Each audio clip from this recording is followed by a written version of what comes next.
살다 보면 생각지도 못한 상황에서 사건, 사고에 휘말리게 되는 경우가 많이 있는데요. 정말 예고도 없이 형사사건에 휘말리게 되면서 재판까지 가게 되는 일들이 실제로도 많이 벌어집니다.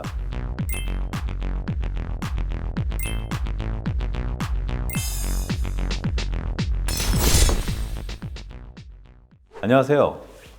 법무법인 유한정률 형사특별팀 권도중 변호사입니다.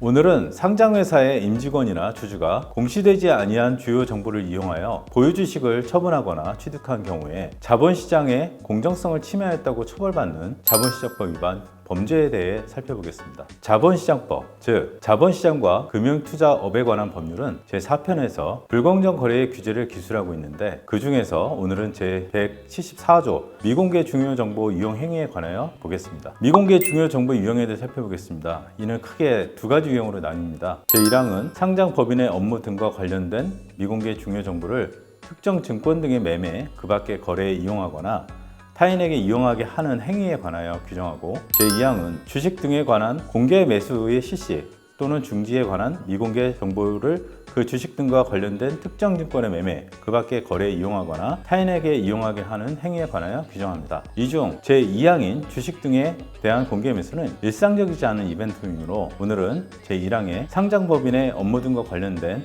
미공개 중요 정보를 이용한 범죄를 중심으로 살펴보겠습니다. 행위 주체는 첫 번째, 그 법인, 계열사 포함입니다. 및 그 법인의 임직원, 대리인으로서 그 직무와 관련하여 미공개 중요 정보를 알게 된 자. 두 번째, 그 법인의 주주로서 그 권리를 행사하는 과정에서 미공개 중요 정보를 알게 된 자. 세 번째, 그 법인에 대하여 법령에 따른 허가, 인가, 지도감독, 그 밖의 권한을 가지는 자로서 그 권한을 행사하는 과정에서 미공개 중요 정보를 얻게 된 자. 네 번째, 그 법인과 계약을 체결하고 있거나 체결을 교섭하고 있는 자로서 그 계약을 체결, 교섭 또는 이행하는 과정에서 미공개 중요 정보를 알게 된 자. 다섯 번째, 위 두 번째 내지 네 번째 해당하는 자의 대리인, 사용인, 그 밖의 종업원으로서 그 직무에 관련하여 미공개 중요 정보를 알게 된 자. 여섯 번째, 상기 조항에 해당하는 자, 1년 이내 해당자가 아니게 된 자도 포함입니다. 로부터 미공개 중요 정보를 받은 자. 처벌 수위를 보겠습니다. 이렇게 제174조 제1항을 위반하여 상장법인의 업무 등과 관련된 미공개 중요 정보를 특정 증권 등의 매매, 그 밖의 거래에 이용하거나 타인에게 이용하게 하면 동법 제443조 제1항 제1호에 해당하여 위반자는 1년 이상의 유기징역 또는 그 위반 행위로 얻은 이익 또는 회피한 손실액의 3배 이상 5배 이하에 해당하는 벌금에 처하게 됩니다. 다만 그 위반 행위로 얻은 이익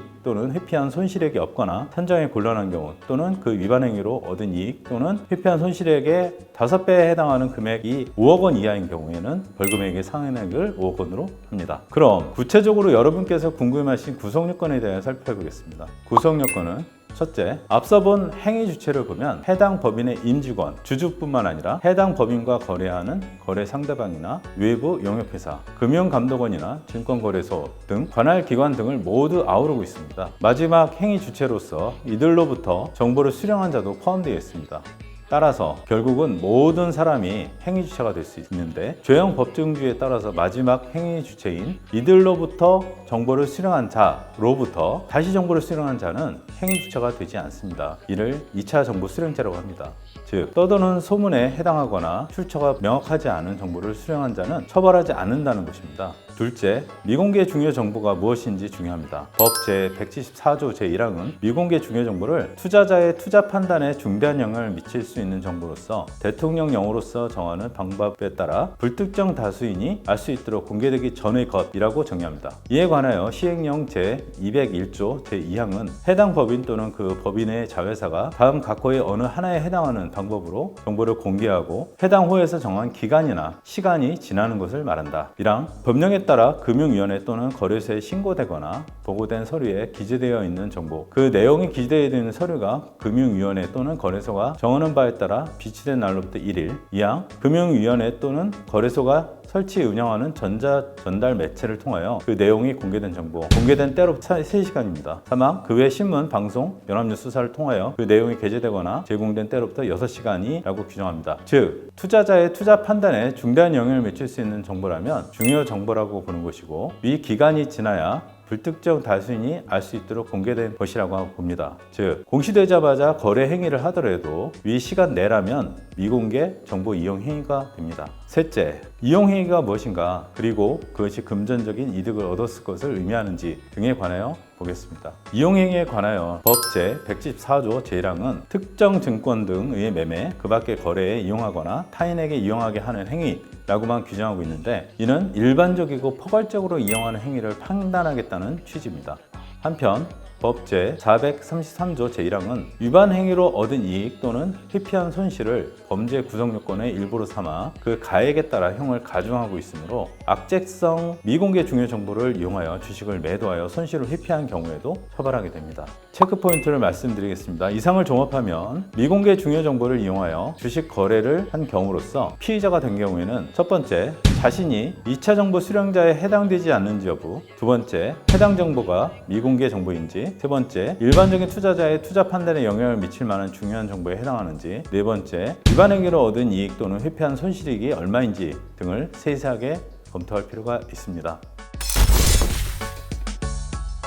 금융사기 사건이 급증함에 따라 본법 위반에 대한 처벌 수위도 점점 강화되고 있는 상황입니다. 생각보다 사소한 행위만으로도 처벌 위기에 놓일 수 있다는 사실을 명심하셔서 사전에 철저한 대비를 하여야 합니다. 자본시장법 위반 혐의는 앞서 강조했듯이 큰 처벌로 이어질 수 있는 중대한 사안이기 때문에 만약 자본과 관련된 사업을 운영하거나 준비하고 있다면 본법을 위반할 소지는 없는지 법리적으로 검토를 먼저 받아보시기를 권유드립니다. 만약 이미 자본시장법 위반 혐의를 받고 있어 신속한 도움이 필요하다면 24시간 상담이 가능한 저희 정률 형사특별팀으로 문의해 주시기 바랍니다. 감사합니다.